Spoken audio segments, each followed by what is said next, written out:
Hey Alpha fam, welcome back to another episode of Alpha Commission. Today on Alpha Commission, of course, we're going to go over that little bit of a pullback on the Bitcoin chart, as well as the slow bleeding of the altcoins in the crypto bubbles over here. Guys, we can see that stocks are having a better day than yesterday. Not only is the tech sector pumping, but also, scattered others, and so that does suggest a little bit more strength in this market. Guys, let's go ahead and just pay attention to the fact that Federal Reserve Chairman Jerome Powell and Federal Reserve Chairman, the former Federal Reserve Chairman Ben Bernanke will be meeting tomorrow at 11 a.m. to discuss interest rates and whatnot on, U.S. financial policy. That could be causing waves in the market, a little bit of skittishness, a little bit of volatility in the market today, and probably tomorrow as well around and after 11 a.m. Eastern Standard Time, so be aware of that. If we jump straight to the charts, you can see that on the 6 hour, we are bearishly below the Bollinger Band's midline there.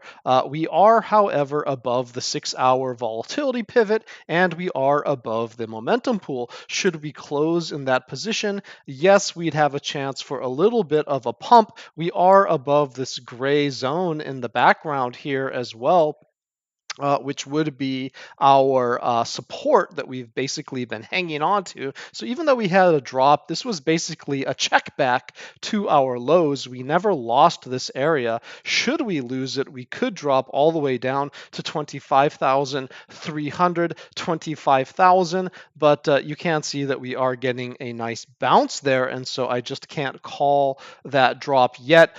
We will lose that area on the 6 hour should we close in 2 hours under 26,500. Underneath 26,444 is the bearish control zone, and that bearish control zone can just take us for a dive down to 25.3. Let's go ahead and just take a look at the daily setup, and the daily pretty similar here, except just a little bit more on the bearish side in that we are underneath the alpha momentum pool. Really want to be above 27,400, 27,300 would be good enough, and of course 27,100 is coming in nearly at our critical level there.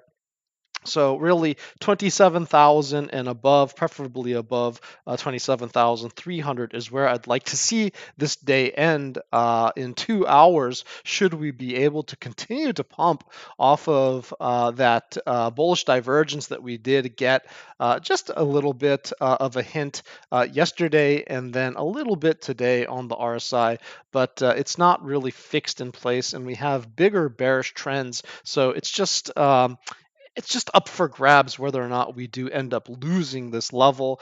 Similar to the 6 hour, the daily loses control around 26,546, where we do enter the bearish control zone, again threatening 25,300 should we just take a nice tumble. Guys, the neutral point of control is 27,894. So 28,000, 28,300, that's still the critical level that I'm looking for above this 27 zone, which we need to flip in order to have any hopium to the upside. Underneath those levels, you can see we are underneath the Bollinger Band midline on the daily, and so that does suggest continuation to the downside is very possible even with a little bit of a pop-up. Guys, let's go ahead and go to the 3-day, which is closing today as well.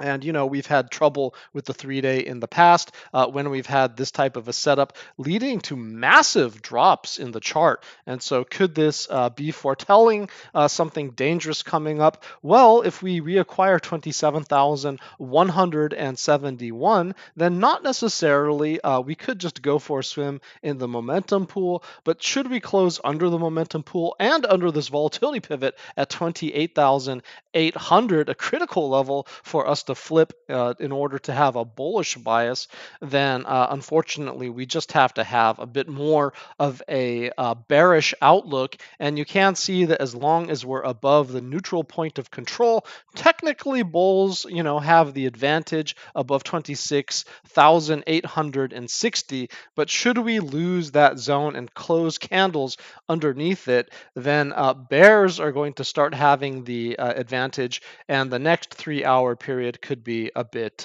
dicey.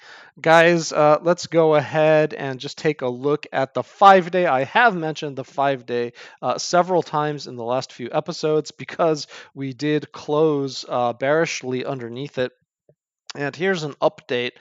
We are going to close in 2 days, okay? So this one's not closing today. It's closing in 2 days, but you can see that we are underneath the volatility pivot on the 5-day and underneath the momentum pool, both of which could just send us down. However, we are above the Bollinger Band's midline on the 5-day, and we are within striking distance of the hold current momentum level, also at 27,171. And so that does suggest that should we be able to get above 27,200-ish, 27,300-ish, right, 27,400-ish, just the zone that maybe we're going to be safe for a couple periods going forward. But guys, we really don't see anything bullish until above 29,400, 29,530 would put us in the bullish control zone. Now, this volatility pivot should start to come down, but we are in already a bit of trouble